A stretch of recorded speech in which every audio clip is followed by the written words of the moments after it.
자, 이번에는 정치권 뉴스로 좀 넘어가 보겠습니다. 여기 보이시죠? 국민일보 기사인데요. 여기 있습니다. 오세훈 보수통합위에 한국당 복당 이렇게 되어 있습니다. 그리고요. 야당 미래연대 보탬되길 소망한다. 오세훈 전 서울시장 드디어 한국당으로 들어가는군요. 여기 있습니다. 내년 당권 도전 포석인 듯 그리고요. 추미애 지역구 출마 검토 이렇게 되어 있습니다. 지금 추미애 이 지역구가 서울 광진을 지역구인데 여기에 출마를 할 수도 있다. 이런 얘기가 나오는군요. 오세훈 전 시장은 지난해 1월 당시는 한국당, 새누리당 시절인데 한국당의 전시입니다. 새누리당을 탈당한 지 1년 10개월 만이다. 이렇게 돼 있습니다. 관련 기사 하나 더 보죠. 여기 있습니다. 한국일보입니다. 김병준 바른미래당 일부 한국당 복당 의사 야권 폭풍 전야다. 이렇게 돼 있습니다. 김병준 어제 비대위 중진위원 연석회의에서 오겠다는 의원이 있다. 바른미래당에서 공식 확인을 했고요. 그러자 친박에서는 분열의 씨앗 만들지 말라 이렇게 반발하는 분위기고요. 이런 와중에 유승민 의원 지금 바른미래당에 있는데요. 한국당 입당 제안 받았으나 여러 경로 받았지만 답을 안 했다.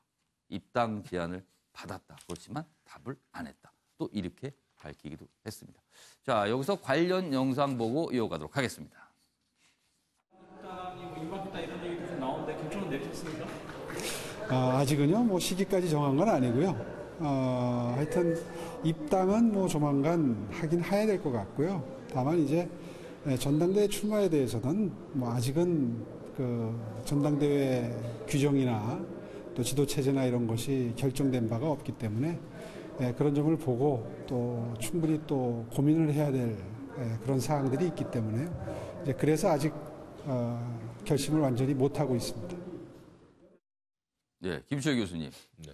오세훈 전 시장 얘기가 이제 본격적으로 나오는군요. 이제 한국당으로 다시 들어가는 모습인데 한국당 중심으로 보수 통합 그 길로 가는 겁니까? 아니면 이건 어떤 모습일까요? 글쎄 뭐 아직 좀 지켜봐야 될 것 같은데 어쨌든 예. 오세훈 전 시장은 이제 2월 말에 전당대회가 있으니까 네. 이제 정치를 하시겠다고 한다면은 이제 전당대회를 통해 가지고 일단 뭐 좀 뭔가 입지를 이제 구축해야 할 필요성도 있고 지금 한국당의 이제 자기 혁신이 좀 지리멸멸한 가운데 예. 몸값이 상당히 올라 있는 상태죠. 그러니까 뭐 지금이 이제 적절한 예. 이제 정치 재개를 선언할 타임이라고 생각을 한 것 같고요. 타이밍이라고. 그래서 근데 이제 그 뭐 어쨌든 한국당 중심의 이제 보수 통합이라고 하는 부분에 물꼬를 좀 이제 틀 수 있는 예. 그런 이제 계기가 이제 좀 조금씩 이제 만들어져 갈 수는 있겠다. 예. 이제 이런 생각은 듭니다. 변함변 변호사. 네. 오세훈 전 시장이 이제 한국당으로 일각의 어떤 언론은 입당이다. 그리고 또 어떤 언론은 또 복당이다. 표현이 약간 좀 다르긴 합니다만 아무튼 한국당으로 들어갑니다. 네. 그렇다면 앞으로 오세훈 전 시장이 가는 길은 뭐가 있을까요? 오세훈 시장이 지금 이야기를 했었던 것도 반문 연대로 보수 단일 대우를 예. 구축해야 된다는 이야기를 하고 있습니다. 예, 예. 그러니까 문재인 정권에 반대하는 세력, 문재인 정권의 이의를 제기하고 비판할 수 있는 세력들을 모두 모아서 예. 하나의 세력으로 뭉치자라는 반문 빅텐트를 지금 예. 이야기를 하고 있는데 근데 사실 거기에 대해서 아직 당내에서 완전한 공감대가 이루어진 것 같지는 않습니다. 물론 제가 뭐 얼핏 살펴보면 한 60, 70% 정도 의견들은 일단은 큰 빅텐트를 세워야 되지 않겠느냐, 반문 연대를 하자라는 의견이 있는데 예. 그에 반해서 또 의미 있는 한 30, 40% 정도의 의미 있는 소수들은 정당이라는 것은 그 정치적이고 이념적인 정치 결사체가 돼야 되는데 우리가 탄핵이라든가 여러 이슈에 대해서 아직 목소리가 나오지 않은 상황에서 그냥 이렇게 묶어놓는다고만 해가지고 과연 당이 제대로 갈 수 있겠느냐. 만약 당장 오세훈 시장이 뭐 들어와서 당권 주자로 나서가지고 전당대에서 당대표 된다고 하더라도 예를 들어서 탄핵에서 어떤 입장이었느냐. 그런 이슈가 터질 때 과연 당대표가 당내 의견 전반을 아울 수 있겠느냐. 좀 그런 좀 논란도 좀 있습니다. 또 사실 오세훈 대표 전 시장 같은 경우 아직 당내 탄탄한 지지기반이 있는 것도 아니고 물론 이제 새로운 이미지, 신선한 이미지 때문에 전당대에서 의미 있는 역할을 할 수는 있겠지만 그분이 그분이 만약에 이제 또 당내에서 탄핵에 대해서 어떤 입장을 취해야 되느냐 그런 예. 논란이 불거졌을 때 그런 당내 갈등을 과연 잠재울 만한 정치력이라든가 기반이 있는지 거기에 대해서 약간 좀 의문이 있는 견해가 있더라고요. 어제도 이제 몇몇 분 만나서 이야기를 좀 예. 나눠봤었는데 그분들도 당이 먼저 어떤 이념에 대한 통일이 돼야 되는데 예. 근데 하다못해 과연 탄핵에 대해서 우리가 반성하고 사죄해야 되느냐 아니면 탄핵은 잘못된 것이냐 예. 이런 기본적인 것에도 지금 아직 서로 논쟁이 끝나지 않은 상황이다. 예. 이 상황에서 그냥 막연하게 120, 30석으로 당만 불린다고 해서 과연 올바른 보수 단일 대화의 목소리를 낼 수가 있겠느냐. 예. 그런 또 의견들도 많이 있으시더라고요. 예. 그러니까 아마 이제 오세훈 시장 같은 경우에 전 시장 같은 경우에 입당을 해서 당권 주자로서 포석을 두기는 하셨지만 예. 과연 이런 전반적인 상황을 고려할 때 내가 이번에 당대표 혹시라도 돼서 이런 당내 갈등을 과연 잠재우고 당을 완전히 장악할 수가 있겠느냐. 예. 거기에 대한 고민도 좀 상당히 하고 계실 것 같습니다. 윤영걸 대표님, 네. 오세훈 전 시장이 한국당으로 들어간다는 거는 당장에는 당권, 그리고 그 이후에 총선, 대선 분명히 생각하고 있을 것 같습니다. 네, 그렇죠. 그렇다면 문제는 지금 변환 변호사가 말한 대로 한국당을 오세훈 시장이 들어가서 추스릴 수 있을까? 이 부분인데 어떻게 보세요? 그런 점이 좀 예. 아직은 좀 불투명하죠. 예. 그러니까 탄핵에 그 예, 찬성하는 쪽으로 해서 자유한국당은 탈당했잖아요. 옛날 새누리당을 예, 탈당했다가 뭐 바른미래당으로 갔다가 국민의당으로 합칠 때 또 다시 탈당해서 예. 좀 무소속으로 왔는데 그렇죠.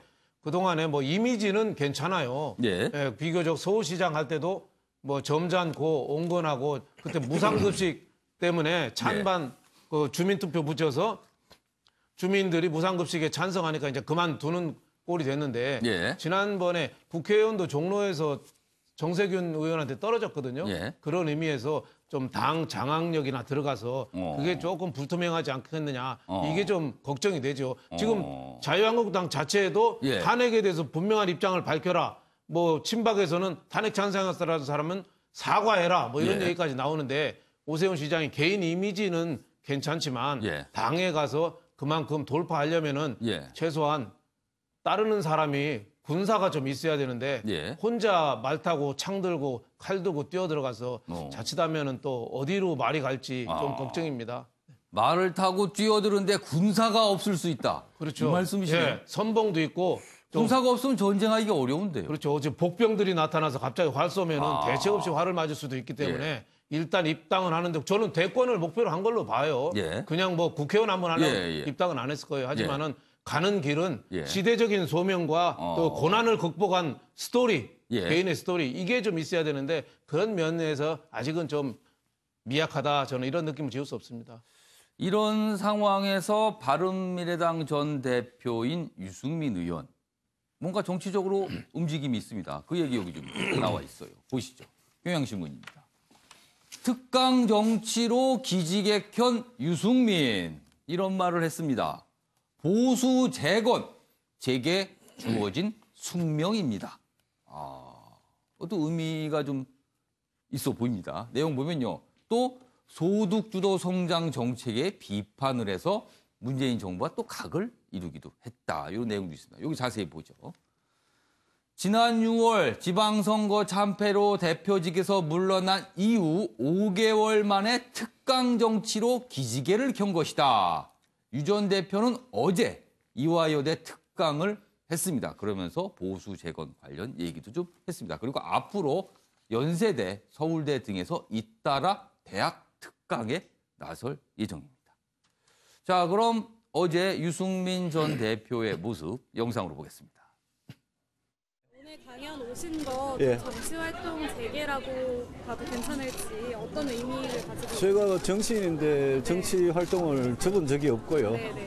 예, 뭐, 그 정치적인 문제에 대해서 제가 좀 더 적극적으로 이야기하는 거는 그거는 제가 고민을 충분히 하고 있고 고민이 끝나면 말씀을 드릴 거고.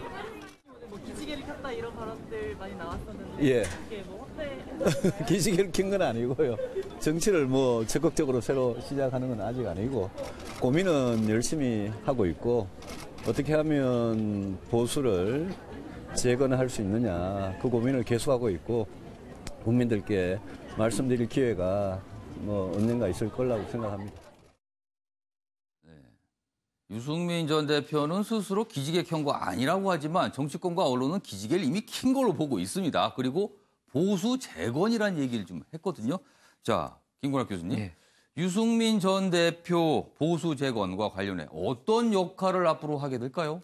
사실은 유승민 의원에게 보수 재건이라는 건 하루 뭐 요즘의 얘기가 예. 아니고 굉장히 오래된 예. 얘기입니다. 그래서 사실 그 문제 때문에 박근혜 전 대통령과의 어떤 갈등도 형성이 됐고 예. 좀 더 합리적이고 건강한 보수 예. 뭐 이런 생각을 아주 줄기차게 해왔던 거예요. 예. 일관되게. 그런데 이제 지방선거가 좀 패배하고 예. 굉장히 로우키로 왔는데 이제는 국면이 조금 달라지는 거죠. 왜냐하면 이 자유한국당이 전대를 하잖아요. 어떤 보수의 어떤 정계 개편, 예. 통합 뭐 이런 것들이 있기 때문에 예. 목소리를 안 낼 수가 없는 것이죠. 오. 그런데 이제 당장에 오늘도 이제 얘기 나온 것이 예. 자유한국당에서 뭐 들어오라는 소리 여러 갈래로서 예. 들었다 뭐 이렇게 얘기하지만 예. 선뜻 지금 할 수도 없는 상황이거든요. 왜냐하면 자유한국당이 본인이 생각했던 어떤 쇄신이라든가 예. 뭐 이런 것들이 거의 변화가 안 된 상황에서 다시 복당한다. 예. 이거는 뭐 본인의 어떤 명분과도 안 맞는 것이고 보수 재건론에도 부합하지 않는 예. 것이기 때문에 저는 이 부분에서 오히려 목소리를 높여서 자유한국당의 어떤 움직임을 바깥으로 추동하거나 나중에 어떤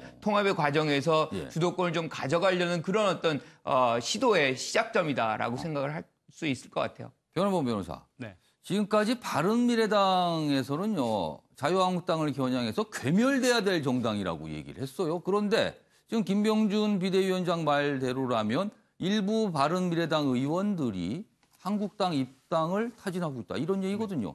그 상황에서 유승민 대표. 바른미래당이 어떻게 되는 겁니까? 예. 바른미래당이 국민의당과 다른 정당이 합당을 했었지만 예. 아직까지도 화학적 결합은 완벽하지는 않은 것 같습니다. 그러니까 주된 이슈에 관해서도 여전히 국민의당계냐 바른정당계냐에 따라서 목소리가 다르게 나오는 예. 것 같고요. 그렇기 때문에 바른정당계에서는 다시 이제 복귀를 염두에 둘 수밖에 없는 상황인 것 같습니다. 예. 그렇다 보니까 이제 계속 그런 목소리가 나오고 있는 것 같고 예. 실제로도 저도 몇몇 분들 이제 직간접적으로 뵙고 보면은 이제 들어가야 할 타이밍만 보고 계시고 있더라고요. 그분들께서도. 그 그러니까 이제 사실- 바른미래당 일부 의원들이 그렇죠. 예. 한국당으로 예. 들어갈 예. 예. 시기를 보고 있다. 그렇죠. 그분들도 이제 뭔가 확실한 명분만 주어지면 나도 다시 들어갈 수가 있는데 예. 뭔가 아직 명분이 좀 그렇다고 그냥 막연히 들어가자니 조금 애매한 상황이고 그런 토론을 개인적으로 많이들 하고 계신 분들이 예. 있으시거든요. 예. 근데 이제 유승민 의원 같은 경우에는 한국당에서 여러 입당 제안이 들어왔다 했는데 만약에 본인이 갈 생각이 없다고 한다면 가당치도 않다. 여기서 제대로 된 보수의 모습을 보여주겠다라고 예. 하시겠죠. 근데 답을 안 하신다는 것 자체가 그분도 뭔가 명분만 만들어지고 여건만 숙성된다면 갈 수가 있다. 간다. 라는 뜻으로 저는 볼 수밖에 없을 것 같습니다. 정치는 업법이기 때문에 전혀 가당치도 않다. 내가 그걸 왜 가냐. 예. 괴멸될 당이다라고 당 지도부와 동일한 목소리를 낸다면 그것이 당연히 맞는 말이겠지만 그분도 가시냐. 입당 제안을 받았다. 예. 하지만 대답은 하지 않았다. 그 말은 그 뒤에가 붙어 있는 걸로 봐야 수밖에 없을 것 같거든요. 최근에 김용태 이제 한국당의 김용태 사무총장님께서 말씀을 하셨었는데 본인이 탄핵 찬성한 것에 대해서는 후회는 없다. 예. 다만 보수를 분열시키고 당을 나간 것에 대해서는 그건 정말 사죄하고 후회한다라는 얘기를 얼마 전에 며칠 전에 하셨던 걸로 지금 언론 예. 보도에 나왔습니다. 그러니까 유승민 그 의원 같은 경우는 이제 좀 오세훈 전 시장과 저는 좀 다르게 보는데 예. 이분은 나름의 세도 있고 정치력도 있으시기 예. 때문에 만약에 김용태 총장처럼 그냥 그런 식의 업법으로 내가 탄핵 찬성한 거는 난 후회는 없다. 맞다고 본다. 하지만 보수를 분열시키는 데 대해서는 내가 철저히 사죄하고 거기에 대해서는 책임을 달게 지겠다 하고 보수 단일 대우에서 내가 뭐 혹시라도 통합 전당대회가 여러 안건에서 목소리를 내서 거기서 지지를 받는다면 이분은 또 다른 역할을 하실 수는 있겠죠. 근데 그분이 아직 그 워딩을 꺼내기는 조금 이르신 것 같습니다. 이분은 조금 더 뭔가 한국당 내부에도 예. 여건이 숙성되고 명분이 갖춰지고 예. 그 이후에 내가 이제 김용태 총장이라든가 다른 사람처럼 예. 그런 워딩을 구사하면서 뭔가 상황을 봐야 되지 않겠느냐라는 좀 입장이신 것 같습니다. 알겠습니다. 저는 김용학 유승민 의원의 어떤 행보는 예. 결국엔 2월 자유한국당 전대 결과에 따라 달렸다라고 군대가 결과가 좌우할 그렇죠. 것이다. 그러니까 지도부가 개혁 지도부가 들어선다. 예컨대 뭐 오세훈 전 시장이라든가 뭐 등등의 예. 비박계 중심으로 짜여져서 예. 쇄신의 어떤 단초가 만들어진다 예. 그러면 아마 같이 복당을 하거나 통합의 예. 어떤 그런 노력을 할 텐데 그렇지 않다 그러면 아마 복당이라든가 뭐 이런 어떤 수순을 밟지 않을 가능성이 있고 전당대회 전에 당권을 잡으러 들어갈 가능성은 없을까요? 그거는 뭐 거의 없다고 봅니다. 아, 그건 거의 없다. 예. 알겠습니다.